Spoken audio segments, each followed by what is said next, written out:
be the case. In any case, I think that the reason why we're seeing Matumba Man play the Queen of Pain is because I think that they assume that Monkey Business will send the Meepo mid, and we saw at ESL New York, like Zaire pointed out, when it was No One versus Weeha. I think No One's an excellent mid player, but that was like an absolute like crushing in terms of one-on-one matchups. Like the Queen of Pain struggled so hard against the Meepo.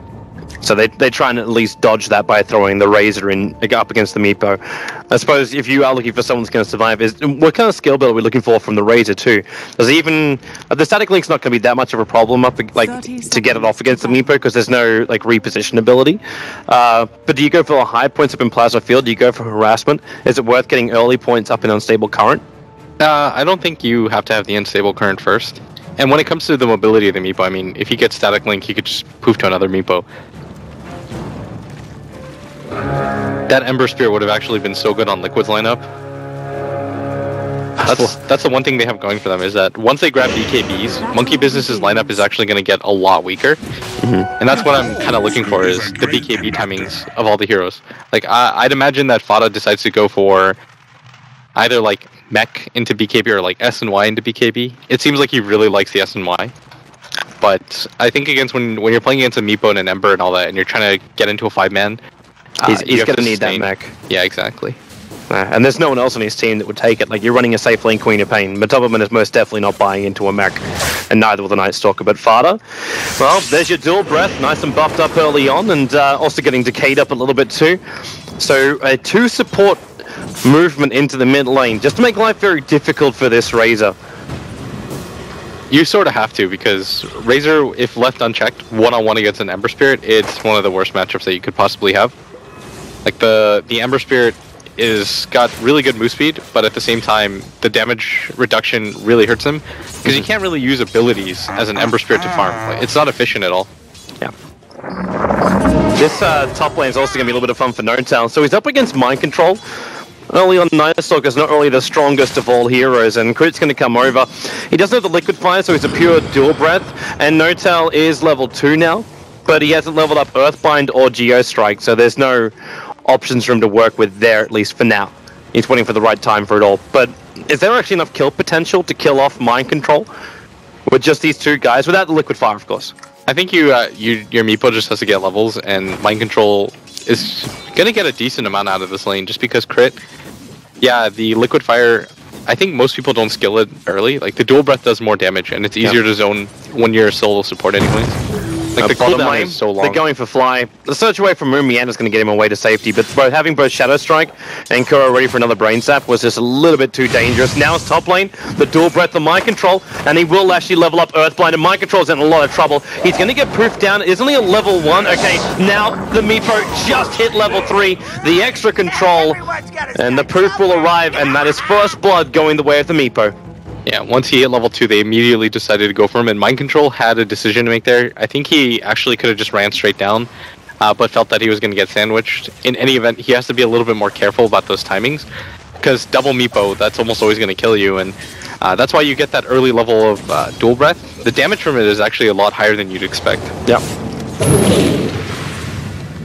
Alright, so Fada, he's actually burned through every consumable he's got, and only now just gets the bottle 2.5 minutes in. So the courier will bring that out to him, but Miracle's had himself a fairly decent time in the mid lane too, 10 for 1. Yeah, he's doing really well considering the matchup, and that's just because of the amount of help that he had early on. The Ember was able to get some control out of the lane, and Fada wasn't able to establish that early static link tempo. Yep.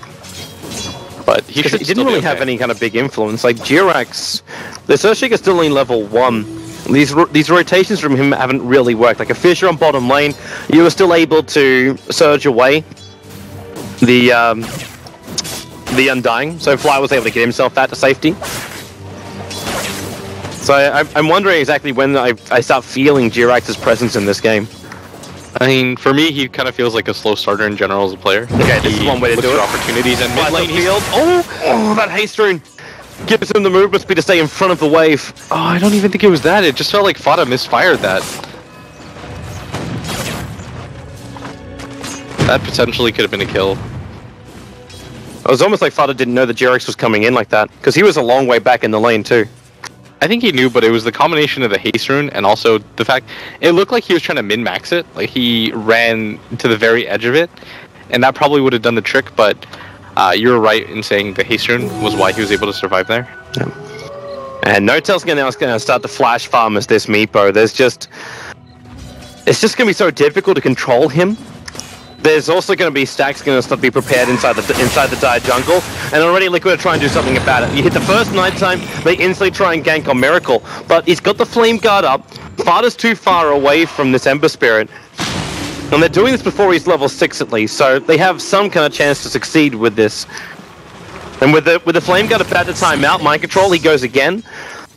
But Miracle's in a very, very defensive position. They just can't find that opening they want. I suppose, where else do you go? Like, what else can you gank at this point? It just feels like it's a little bit forced. Like, they assume that Miracle would eventually play up, but this is such a safe player in general. Like, he understands that it's nighttime. The Night Stalker can't go to the jungle. Like, where else is he going to be? He's not stacking. He's not farming stacks. He's not going to go to the bottom lane. I think that takes up a little bit too much of his time. He has to be going mid. It's just a basic process of elimination. But it might not matter. Flash the field damage, just not enough. One attack, though, from Razor will be able to reach him. And the illusions on the front line as well, and that is going to be the Ember Spirit taking a fall, and he stuck around. He made the choice to battle Farda there. It wasn't after you actually say like he's such a defensive player, or playing it defensive, he gets very over aggressive on the Razor. Yeah, he had to have known that it was more just the fact that he saw the Night Stalker rotate to top, and so he thinks to himself, I should probably, I can do battle here, but he has to know that the Earthshaker is one of those mobile heroes. Jirax, this is the impression I was waiting for. It's going to be a double fissure with no ability to surge out. It's a perfect block, and you actually try and keep Moon Meander alive by soul ripping him up, but they'll end up losing 2 players on this bottom lane. Fly has no way to survive it, even with the stick charges. And Liquid, what a great rotation. They end up with having almost 5 heroes on the bottom lane. But they completely crushed the offlane here of Monkeys. You had to do that at some point, because the Queen of Pain wasn't getting as much as you wanted her to. Especially considering the Meepo already has a pretty insane amount right now with the jungle stacks, but still 43 CS, no joke. It's too easy for him. Yeah. When you start getting more Meepos as well, Notel's going to get really, really scary. Because he's also getting the safe lane farm, which means early blink daggers, early abilities to just be aggressive is available from Notel. And actually, do you even want to look for that? Do you actually want to see Notel going for something more defensive, like he actually works towards the Aghanim Scepter before he goes for the aggressive blink? Yeah, I think that's the standard build that you're going to go for anyway. Miracle, Plasma Field. The Tombstone will be dropped and fly. You'll make it very difficult for Farda. He did still 66 points of damage, but Moon Meander with an Iron Shell, standing on the front lines, realizing that is actually Matopaman's Queen of Pain. Doesn't want to stay too close, and Matopaman actually being well, actually a problem of his own mana pool. Has Sonic Wave available, but just no mana to use it. If he had that up, that could have conceivably been just a double kill from right off the bat. Unfortunately, that isn't the case, but Fada's still getting pretty aggressive here, and Miracle has to be careful. Flame Guard's still on cooldown, but he's just going to make the jump back. He's got a Fire Remnant in the mid lane already, so he's well prepped for this, but yeah, that top lane, the Meepo is 1,200 gold now ahead of the Queen of Pain. At least I can go now on the Jakiro, and Crit instantly TP's out. He understands mind control's got no more stun, and just goes for it. While the Dark see a huge amount of farm from the stack, so is burst leveling for Moon. Radiant's top tower has been... Monkeys, even though like they obviously had the bottom lane go wrong, they're doing a lot to just catch back up again, or at least I should say maintain an advantage, which they do have. Very small, but it's there. Yeah, they're being just more efficient overall on the map right now. Like they're farming out the stacks. They're playing this defensive style. They're forcing Liquid to kind of rotate and force the map movements around the map. Like, even with the score being 3-1, you're seeing the net worth advantage being in favor of Monkey, just because they're being more efficient about clearing the stacks out.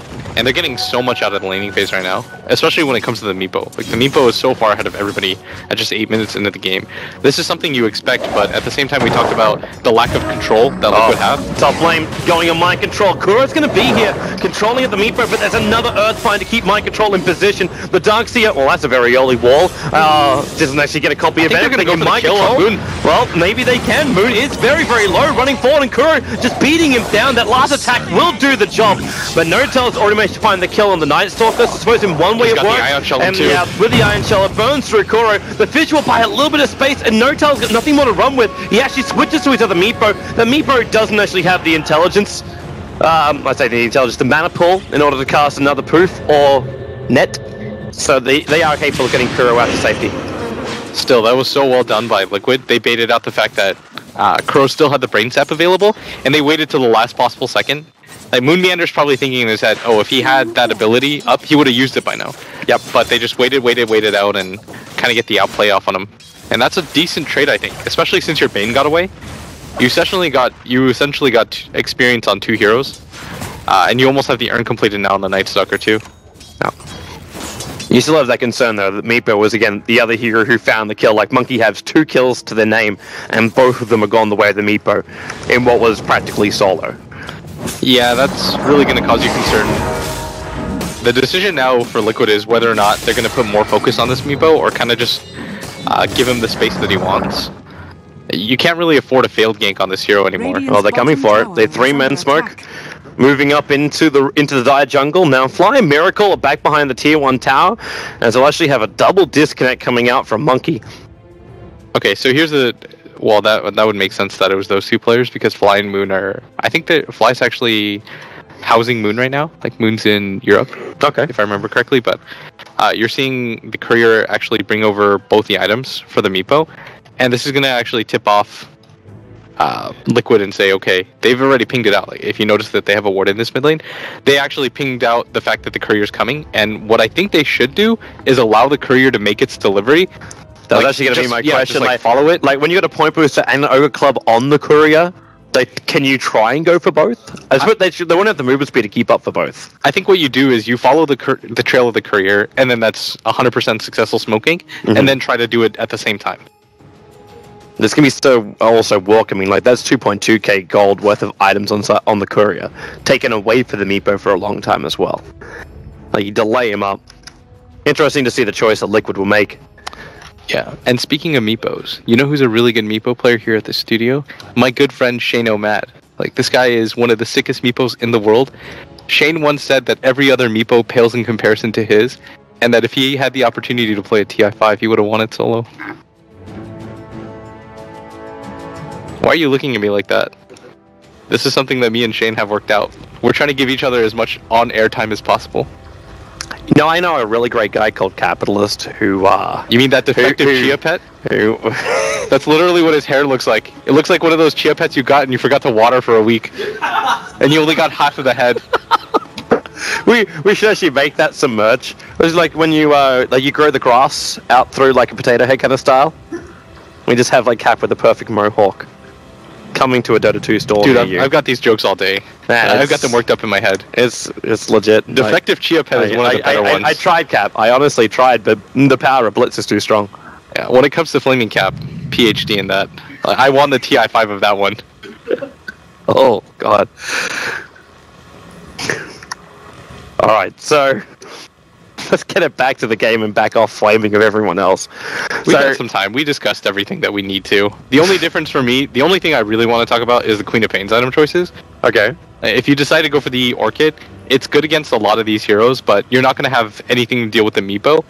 Whereas if you go with the Aghanim Scepter, you can almost constantly fight the Meepo as a result. Like, that's normally the way you deal with the Meepo, right? It's AoE damage and AoE control. Yeah, exactly. You just hit him with the Sonic Wave, make sure that all of his Meepos are kind of weak, and then you just focus down the one you want to go for. Well, I suppose you do have that too. Like when you think about the Dream Fight, if you got the Aghanim Scepter, they all drop low, and then the Bane and Night Stalker just focus on one of those Meepos. Because they've got some good nukage between the 2 of them, as well as that silence control. It's... I suppose you don't really have much more after that, or you have the Earthshaker Fissure. Yeah, I think the Queen of Pain actually, no matter what you go for, you have to get a BKB second. Like the Meepo net plus the, what is it called? The Meepo net plus the Ember Spirit chains are way too strong against Queen of Pain. If she gets caught by any of those, you just instantly go down. And the Earthbind range, the thing is about playing Meepo that's so difficult is, you don't actually play against the hero a lot, so you never really understand how far the net range is.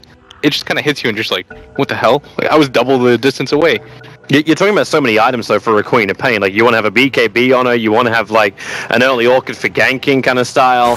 They attack the courier. They end up just killing the courier. So Fada and Jirex just went for it. And dang, now, guys, come on. Let's go for the kill too. Notel is just going to TP him, one of his Meepos out for now.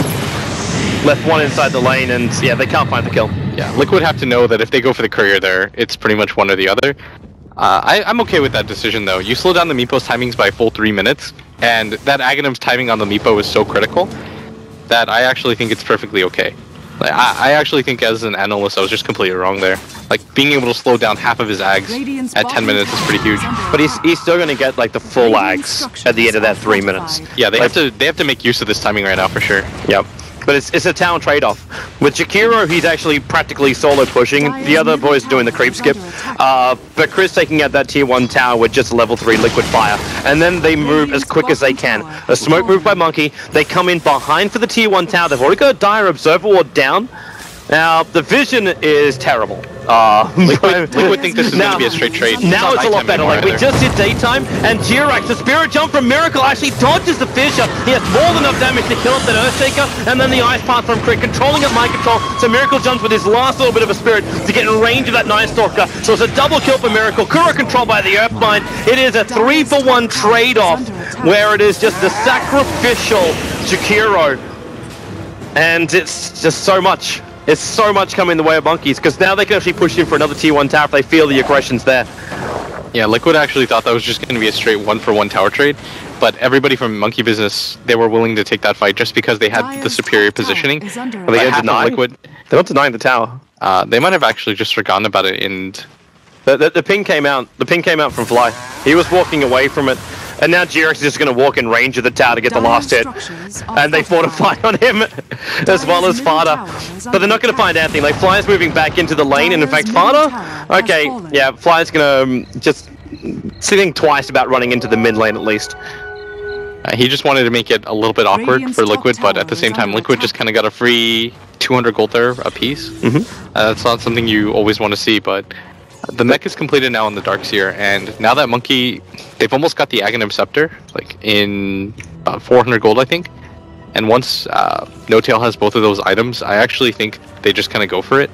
Like the Aghanim Scepter plus the mech, you're not going to have a much bigger power curve than that. And if you win 1 or 2 fights, then your Ember Spirit can catch up. Because the Ember is still behind the other 2 cores. Miracle jump. He's going to spirit himself in, starts with the Flame Guard, and needs to get the Searing Chain to him, but missed the timing. And No-Tail came in a little bit too close. He was probably considering just holding one Meepo back so he can go for the Earthbind after the blink. Something I want to point out is the Earthbind level 4 range is almost the same as the Queen of Pain's max blink range. Like, that's how absurd it is. You never really think about this hero like that. So how's Queen of Pain meant to escape then? Like, you're talking about getting a BKB, but it's hard. It's a straight, it's one of those counters. It honestly really is. That's why you saw Monkey Business take it. It's not one of those cheeky things where they're like, oh, we have a Meepo player. It's that the Queen of Pain can't really deal with that hero individually. And when it comes to team fights, if she gets caught by one net, she dies. Mind Control step. The Ice Path from Crook should be able to connect, and then Miracle jumps through with the Ember Spirit. The Tombstone's a very, very long way out here, and it makes it difficult for Liquid to get rid of it. Mind Control is being chased down by the Undead. Kura doesn't help when he gets Earthbinded up, and they just keep him controlled. 2 heroes again falling for Team Liquid. And with a level 3, essentially still only level 3 Liquid Fire, about to be level 4, they can just beat down this tier 1 tower and not really take any forms of damage. Yeah, they're doing so much right now. They're going to take this tier 2. There's no trades either because Liquid don't have the best split pushing lineup. We saw them resort to that a few days ago actually when they played against Alliance where they went for the Phantom Lancer one, but you're seeing the beauty of the picks right now for Monkey Business in effect because they had to use the Queen of Pain instead of a mid. They had to use her as the safe lane. She doesn't have the farm that she needs either. And you've got this Razor mid that when it comes to team fights, yeah, he's incredibly strong, but when it comes to straight split pushes, you're not nearly as quick as, say, a Phantom Lancer. Yeah. And he actually is building for team fight too. Like, he's going directly for the SMY and bypass the mech.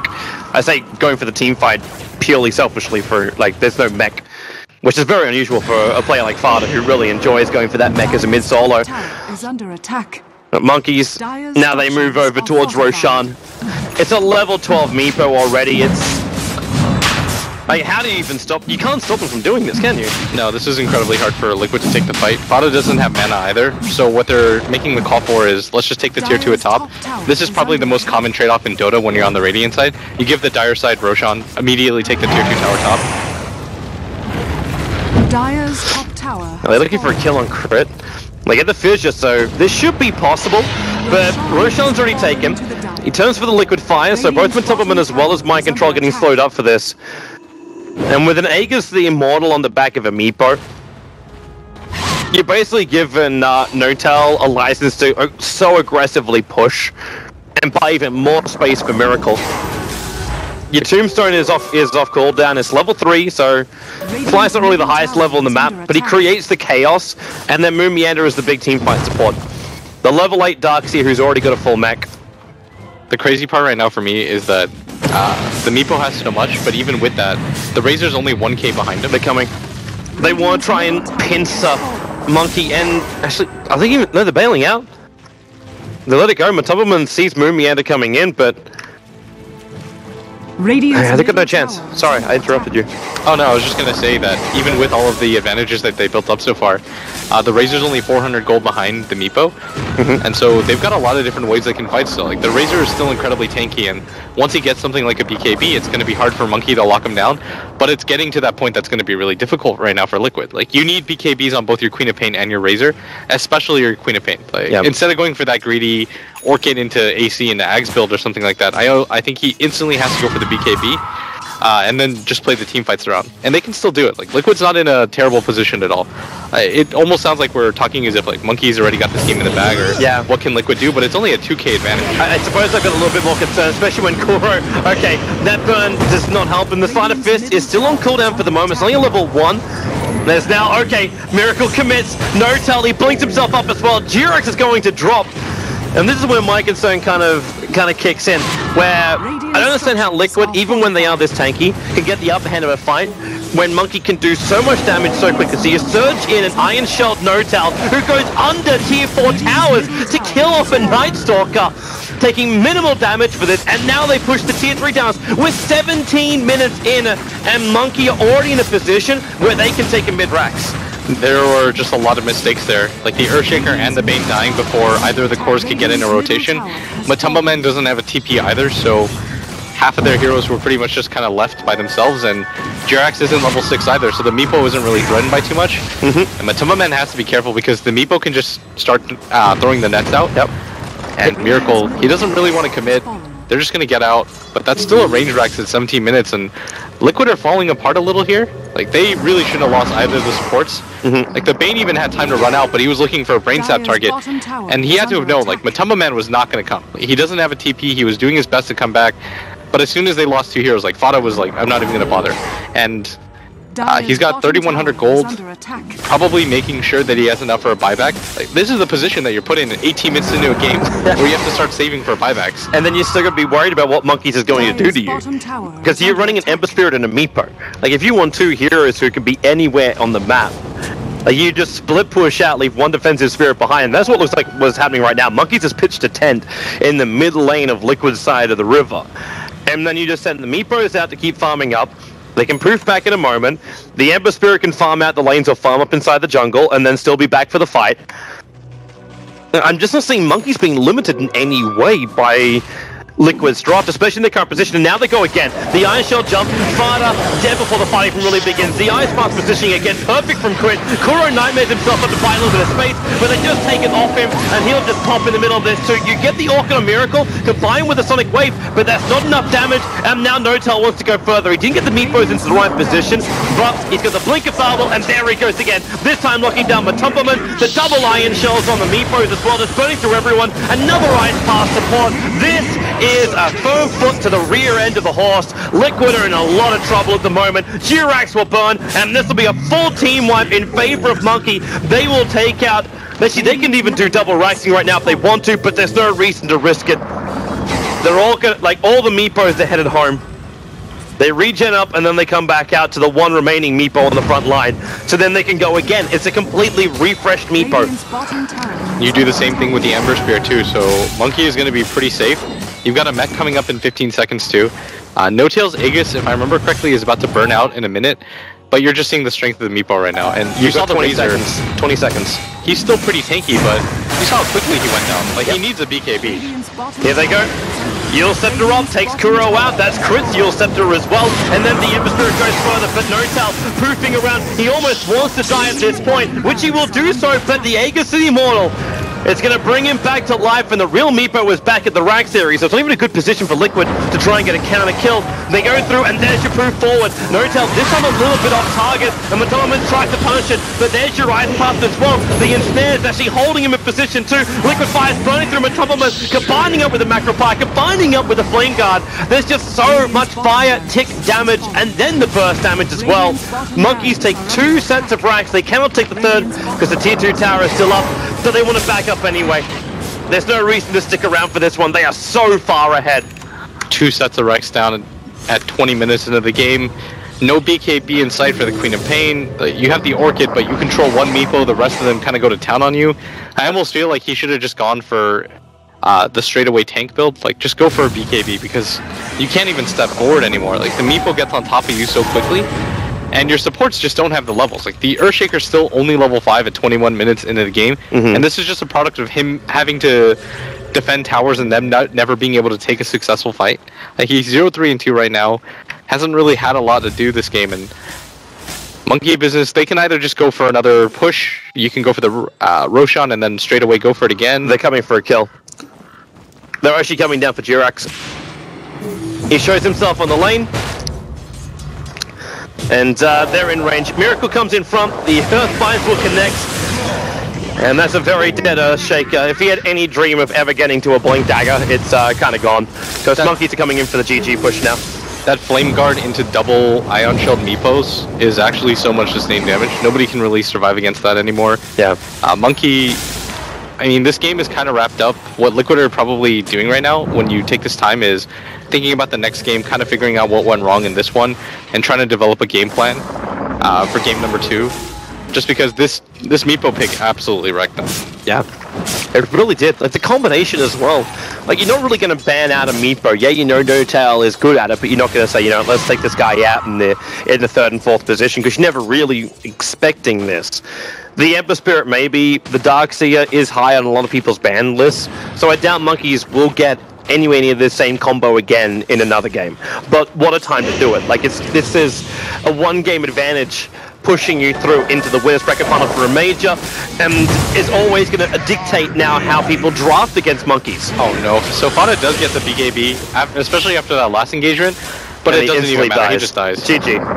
That was like their last hope that Fada will be able to do something. Look at mind control as well. Oh my. What a one-sided game for Monkeys. It just worked perfectly for them, and it actually felt like Liquid had a moment, like when they got that fissure rotation to bottom lane, you catch out the complete off lane, but Meepo doing Meepo things, and Darkseer being an enabler. Yeah, for me, this was just a straight draft loss. Like, this is what Meepo can do to you. A lot of people kind of look at the hero as just a pub stomper, but for me, he kind of reminds you of, like, Storm, in the sense that if you don't have any disables, that hero just wins. Yep. Like, if you look at Liquid's lineup, they didn't really have a lot to deal with it, especially when it's a last pick. You've kind of already set up what you want to, and then, boom, it comes out, it counters both of your cores, your supports can't really do anything against it either.